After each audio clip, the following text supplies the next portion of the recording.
Hi, men's equality advocate Alan Millard. Lack of equal value due to absence of male personal identity attachment. That's the title today of this broadcast. The normal development of a boy is equally important to the normal development of a girl. Otherwise, it's child abuse. The healthy standard is to encourage development built upon the individual and a personal discovery of who that person is, not an identity defined by others and what they want this individual to be. Let a boy be who he wants to be, whatever that is.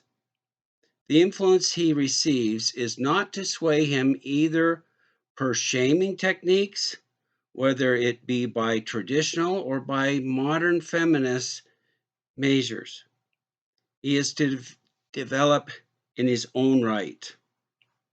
Since males have no design allocated for who they are per an equal value to women defined in their own right, their existence easily lies at the discretion of others. The modern feminist influence push to feminize boys to be like girls is not right, but no worse than molding boys to be merely disposable pawns for women either. In neither category are boys considered for their own ways and needs with a defined identity of their own. To help demonstrate this effect, we merely need to look at how men are conditioned to serve women. Groomed from boyhood as to even define their manhood, men are conditioned, mentally programmed to serve women and discard themselves. For example, take it like a man. What more of a personal discount could exist than this?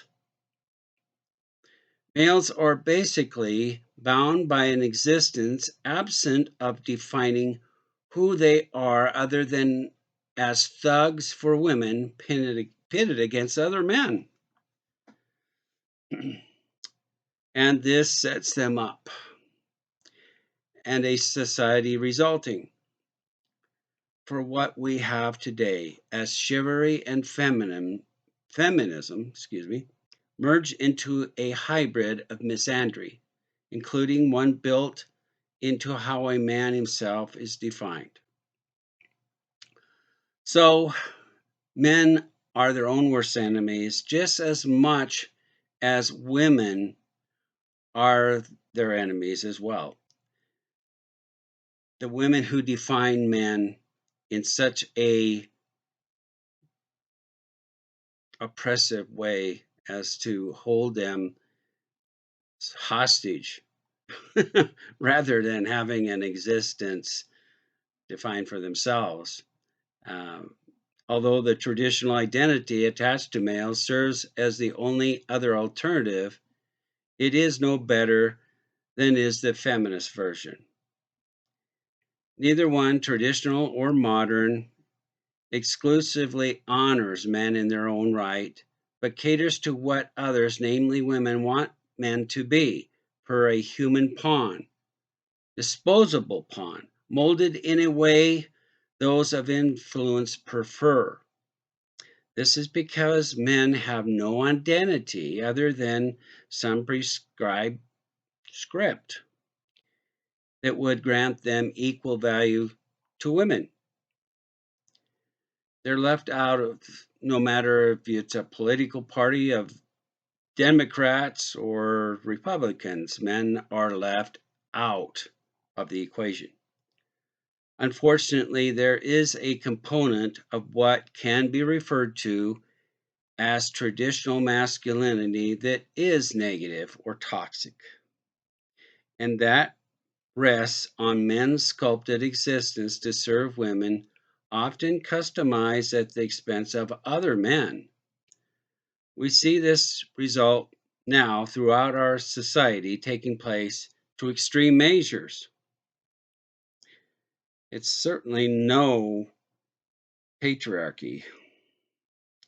This built-in misandry is demonstrated in old westerns, and especially many of the new westerns, as well as other genres of movies incorporating the feminist touch in their productions. Chivalry was very prevalent in the old movies and programs, especially old westerns. And the advance effect by feminism, chivalry on steroids, is now incorporated into further the misandric and sadistic effects to viewers.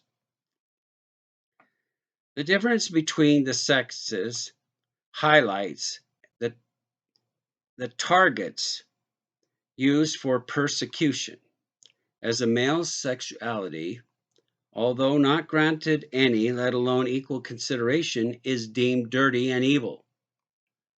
We see this on a daily basis, all the way from sexual humiliation and abuse, providing quote unquote humor, to heinous punishment when a man fails to abide by females' dictated rules of conduct.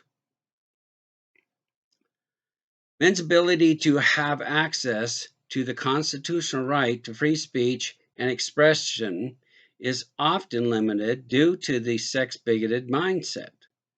As most of us have heard such common but overlooked expressions, those are mighty big words coming from such a small man, which are said due to a man's violent disposition and physical stature to overcome another man, intimidate them.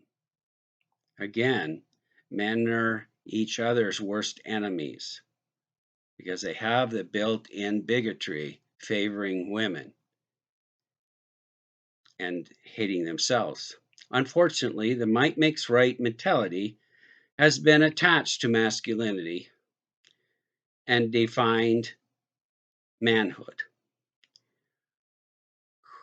Are you man enough to back up them words? This, as well as chivalry, is an example of toxic masculinity.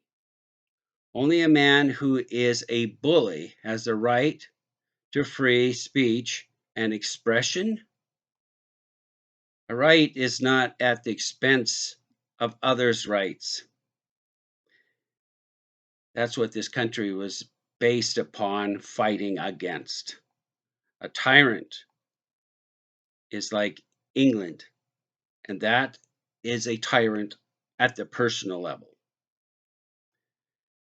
Other men are not to be heard, then, the men who are overcome by the bullies, those bullies who blindly serve women.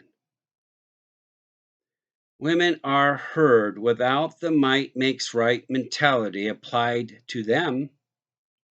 This certainly explains why, after 5 decades of striving to be heard and given equal consideration to women, men continue to be persecuted and subject to systemized abuse.